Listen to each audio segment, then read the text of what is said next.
Welcome everybody to today's interview, CESI Talks, which is being conducted in the frame of our WEP24 project. It's about raising awareness among our members and trade unions about Europe's its flaws and benefits, but also for the upcoming European elections. But today, most importantly, is the World's Teachers' Day, and I have the particular pleasure to have with me Luc Vier, honorary president of the French Teachers Union Spelk, and Kelly Bulzenbroek, who used to be a teacher but is now an advisor at our Dutch members organization CNV. Kelly, welcome. Luc, welcome. Thank you. Good morning. Luc, today's World Teachers' Day. What does it mean for you? Well, for me personally, it's a very important day because we believe that education is a major issue in our society and for the future of our societies, and particularly for the European Union and for our youth. And everybody knows that teachers are at the front line of this education system. So I believe it's a very good thing to have one day specifically dedicated to teachers who are involved very seriously in their job. Kelly, what does it mean for you? Well, like you already said, I have been a teacher for almost 10 years before I started working as a policy advisor at CNV. So for me personally, it brings some warm feelings. I feel that teachers have a very important job, dare I say, the most important job, because teaching is the one and only profession that creates all other professions. Today, the World Teachers' Day is particularly aiming at valuing the teacher's profession. Now we see that less and less people are unfortunately willing to do the world's most important job, I would say. What are, according to you, Kelly, at this very moment, the most pressing challenges as a former teacher or still teacher and trade unions? Well, teachers take a lot of pride in their profession, yet they do not always feel appreciated by their managers, but also the society. Part of that, I think, are the salaries.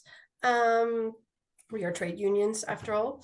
At the moment, inflation is very high, I think, all across Europe, even all across the world, but the wages are not increasing at the same pace. When we look at the shortages, there are not enough teachers to teach all the classes. Many young teachers quit within 3 years. In secondary education here in the Netherlands, 24% of teachers who start teaching quit within 3 years. And in vocational education, that's 30%. Main reason they give for that is the high workload. And that is something that we can tackle. You already gave some avenues of issues which can be addressed. Luc, according to you, what are the most pressing challenges? Well, I fully agree with what Kelly said, and I would just add, teacher one day, teacher forever. It's more than a job, it's a vocation, and we all know this. But as a matter of fact, we lack recognition. Parents, pupils used to say, well, I love my teachers, I respect my teachers. And I even heard at the end of the COVID crisis, kids saying, I miss my teacher, which is normally something completely unusual. But unfortunately, our employers, the government, most of the time, has not yet understood that investing in education is not an expense, it's an investment. And an investment can be fruitful only with fully respected and well-paid workers, because a teacher is a worker. Never forget that. It's a job. So, and particularly in France, but I know it's the same situation in other countries in Europe, our wages, our salaries are much too low. In Paris, for instance, or in big cities in Europe, some teachers cannot afford living less than 2 hours from their school. So they have every morning, every evening, a long time to travel just because they cannot afford to pay for an apartment near their working place. This is absolutely not normal. Can I add something to that, Luke? Please, please. Yeah, because we often see that the shortages on the labor market, we often see that as a separate problem from the housing crisis. And like you said, those problems are connected. So I would very much like people to recognize that those problems are connected, because if you cannot live somewhere, you cannot work there. And here in the Netherlands, and I think it's the same in France, the areas where the housing shortages are very high are also the places that the shortages on the labor market are very high. So you get this, you get this infinity circle. The problems keep stacking. Absolutely, Kelly, you're fully right. And I once more, I agree. And you said that lots of young teachers leave the profession within 3 years. Yes. This is true. After 10, 15, 20 years, of course, it's very difficult to change job because, we know how to teach. We love our job. We do it with all our heart, but sometimes we do not know what else to do because it's a very specific profession, but which is very a marking situation nowadays is that over 50% of the teachers who are in place for over 25 years feel uncomfortable in their job. That means that with aging, the rate of satisfaction decreases, which is not normal, because in a normal job, you get more and more satisfied in your career because you get more experience, you know your job very perfectly, you can have a job evolution, reskilling, for instance, but this is not the case in education. This is absolutely not normal. And as I said before, population, students, children respect their teachers. Almost all, of course. But our government does not enough. And this is absolutely impossible. Now, you both addressed the issue of wages, the issue of recognition, the issue of high workloads, of working conditions. And the world is facing a teacher shortage. Now, you mentioned also both the issue of investments. What I find though is surprising is that those highest paid jobs, some would consider them as bullshit jobs, and the teaching profession, which, as we established, is among the most important one, the most essential one for our societies and for not only for our children, but for the future of our world also, there we have a lack of sufficient remuneration. If you look both at national level and at European level, for both of you, in a very short final note, what must happen now in the coming months and years in order to address the problem? Kelly. I think we should look into what is causing the high workload and see if we can change something about that. I know for a fact that a lot of teachers address unnecessary administration as one of the main causes of the high workload. And Luc also mentioned that the government should see education as an investment. And I think that is one very important area where we can change something. Here in the Netherlands, we have a lot of structural problems in our education.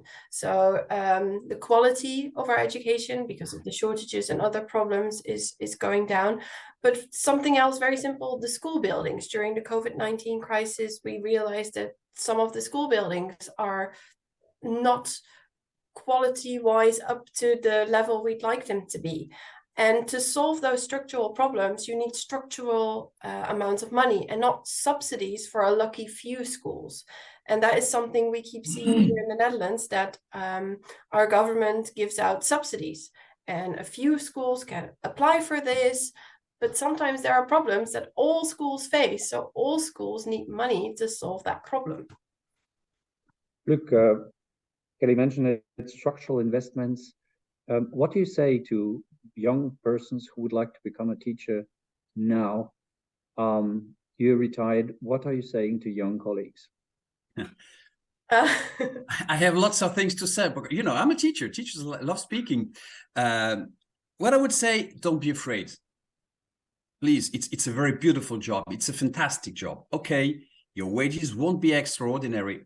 Sometimes you will be fed up with administration, with lots of things that hinder you from being really a teacher all the time. You would like to be a teacher, but it's a fantastic job.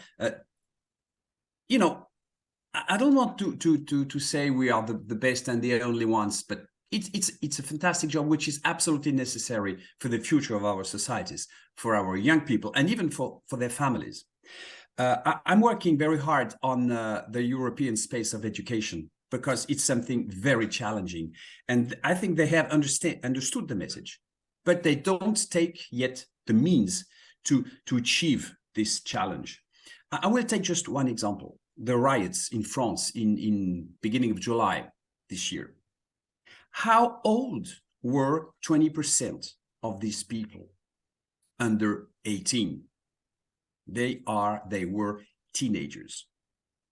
You will never make me believe that there is not a problem of education. A French police officer, a high police officer, told me, it's absolutely incredible. The government asks us to educate young people. It's not our job. It's the teacher's job. Why invest in police? Well, it's a necessary investment, of course, but why not invest more in education? You need more means. You need more personnel to be with these young people. You must have time to speak with them. You must have time to educate them. It's absolutely fundamental for the future of our societies. Not necessary to train them in a particular job, because we know that so many jobs will change these 10 or 20 coming years, but to give them a human, a fundamental, to make them responsible, to make them citizen, responsible persons. That's why I think, young people, please do the job. It's very challenging, but you won't get so much money, that's for sure. It is the most rewarding job, but unfortunately not a very rewarding job. Well, well said, Kelly. Luc, Kelly, thank you very much. Congratulations to both of you for today's World Teachers Day. And the key message: despite all the shortcomings, despite all the difficulties you're facing, the message to the young: it's the most wonderful, most useful, the most important profession on this planet. Thanks a lot, and have a good World Teachers Day. Bye-bye. Thank you too, Klaus. Have a good Teachers Day. Bye-bye.